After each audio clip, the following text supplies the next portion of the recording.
বনগাঁ পৌরসভার উদ্যোগে আজ পৌরসভার অন্তর্গত ১৯ নম্বর ওয়ার্ডে পুকুরে গাপ্পি মাছ ছাড়া হয়। প্রথম পর্যায়ে মোট ৭৫,০০০ মাছ ছাড়া হলো। বনগাঁ পৌরসভার মধ্যে মোট ৩৩টি পুকুর আছে। সব পুকুরে মাছ ছাড়া হবে। প্রতি সপ্তাহে ৭৫,০০০ মাছ ধরা হবে।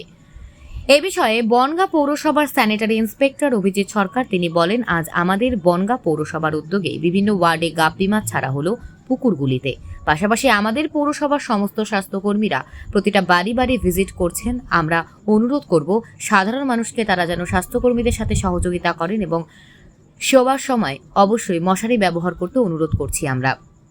এছাড়াও বনগাঁ পৌরসভার পৌরপ্রধান গোপাল শেঠ তিনি বলেন, আমাদের প্রায় ১০০ জন স্বাস্থ্যকর্মী আছে যারা বাড়ি বাড়ি ভিজিট করছে সব সময়। পাশাপাশি আমাদের চারপাশের উপরে পৌরকর্মীরাও আছে, তারা সব সময় নজর রাখছেন। এছাড়াও পৌরসভার পক্ষ থেকে মশা মারা স্প্রে দেওয়া হচ্ছে বাড়ি বাড়ি। আজ আমরা সোডার নির্দেশে পৌরসভার এলাকায় যে পুকুরগুলি আছে সেই পুকুরগুলির মধ্যে প্রথম পর্যায়ে ৭৫,০০০ মাছ ছাড়লাম। পরবর্তী প্রতি সপ্তাহে আমরা ৭৫,০০০ করে গাপ্পি মাছ ছাড়ব এবং পৌরসভার অন্তর্গত যে পুকুরগুলি আছে আমরা খবর পাচ্ছি বিভিন্ন প্রমোটাররা তারা বিভিন্ন সময় পুকুরগুলি দখল করার চেষ্টা করছেন। এই পুকুর দখল করা অথবা পুকুর বুঝিয়ে দেওয়া এটি সম্পূর্ণ বেআইনি। Bureau report, News Prime Times.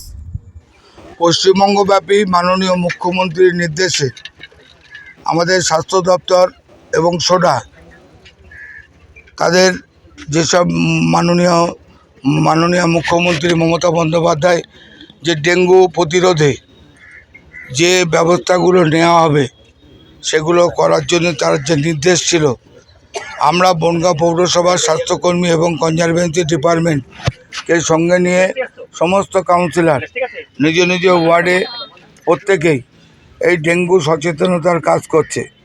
Already আমাদের ফিল্ডে প্রায় 400 থেকে 450 মানুষ যারা স্টাফ তারা কাজ করছে। 98 থেকে 100 জন হাউস টু হাউস সার্ভে করছে এবং স্প্রে লোক আছে তারা কাজ করছে। এবং পাশাপাশি যেসব জায়গায় বদ্ধা পুকুর আছে, বন্ধা পুকুর, সেই পুকুরগুলো জলের মুভমেন্ট হয় না, জল আছে, সেখানে একমাত্র রাস্তা হচ্ছে যেটা সরকারি নির্দেশ, সেটা হচ্ছে সেখানে গাপ্পি মাছ ছাড়া।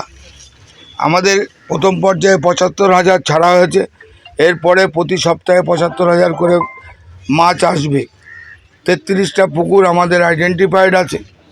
আমরা জানি কিছু অসাধু মানুষ যারা প্রমোটিংয়ের কাজ করছে তাদেরকেও সাবধান করছি যে পুকুর শুধুমাত্র জলাশয় নয়, শুধু জল যাওয়ার জায়গা নয়, প্রকৃতিকে নিয়ন্ত্রণ করে। প্রকৃতির এলাকার জলে যদি পুকুর থাকে সেখানে পরিবেশ সুন্দর থাকে। সেই ক্ষেত্রে কিছু ব্যক্তিগত স্বার্থে তারা এই সব জমি জলাশয়গুলো বন্ধ করার চেষ্টা করছে। তাদেরকেও আজকে মনে করিয়ে দিতে চাই যে জলাশয় মানে জলাশয়, আপনার ব্যক্তিগত হোক আর সরকারি হোক, কোনোভাবেই বন্ধ করতে যাবেন না। তার বিরুদ্ধে আপনার বিরুদ্ধে কঠোরভাবে ব্যবস্থা নেওয়া হবে। সুতরাং আমরা শহরকে পরিষ্কার রেখেছি, বিগত দিনেও রেখেছিলাম, যার জন্য ডেঙ্গুর প্রকোপ বনগাঁয় আসেনি।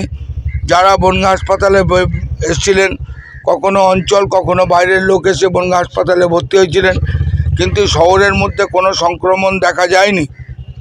আমরা তাই বলছি, যারা অসাধু প্রমোটিংয়ের কাজ করেন, যারা পুকুর বন্ধ করতে যাচ্ছেন, যার সেই সরকারি ও বেসরকারি যে জমি হোক সেখানে পুকুর বন্ধ করা যাবে না, নদীপথকে গতিপথকে রুদ্ধ করা যাবে না এবং ড্রেনেজ সিস্টেমকে সচল রাখতে হবে, কোনো প্লাস্টিক ফেলা যাবে না। গত বছর বনগাঁ পৌরসভা দেখছেন যেটা আমাদের যে ডেঙ্গুর প্রতিরোধে লার্ভা নিধনে আমাদের বলছি তো 400 থেকে 450 প্রতিটা ওয়ার্ডে 20-25 জন করে, সঙ্গে কনজারভেন্সি ডিপার্টমেন্ট, সঙ্গে স্বাস্থ্য দপ্তর একসঙ্গেভাবে সেখানে গিয়ে আরও গতবারের থেকে এবার আরও জোরদার সেই প্রতিরোধ করার জন্য তারা নেমে পড়েছে। সমস্ত পশ্চিমবঙ্গ সরকারের স্বাস্থ্য দপ্তর এবং কনজারভেন্সি ডিপার্টমেন্ট সোডা প্রত্যেকে মিলে পর্যাপ্ত জিনিস দিচ্ছে। শুধুমাত্র বাড়িতে সতর্কীকরণ নয়, সেই যে জায়গাগুলো আছে সেগুলোকেও সঠিকভাবে পরিষ্কার পরিচ্ছন্নর কাজে বনগাঁ পৌরসভা ভর্তি হয়েছে। এবং আমরা বলতে পারি যে প্রতিযোগিতায় বাংলার যে যারা এখানে এই পরিচ্ছন্নতা বজায় রাখে তাদের মধ্যে প্রথম না দ্বিতীয় বৈদ্যবাটি না বনগাঁ এটা ছিল। এবারে আমাদের লক্ষ্য আমাদের আনপ্যারালাল হওয়া, ডেঙ্গু লার্ভা মুক্ত করা, এবং বনগাঁ বলবে আমরা করব জয়, আমরা করব জয়, আমরা করব জয় নিশ্চয়। আমাদের সাথে থাকুন এবং দেখতে থাকুন নিউজ প্রাইম টাইমস, আপনাদের সাথে আপনাদের পাশে।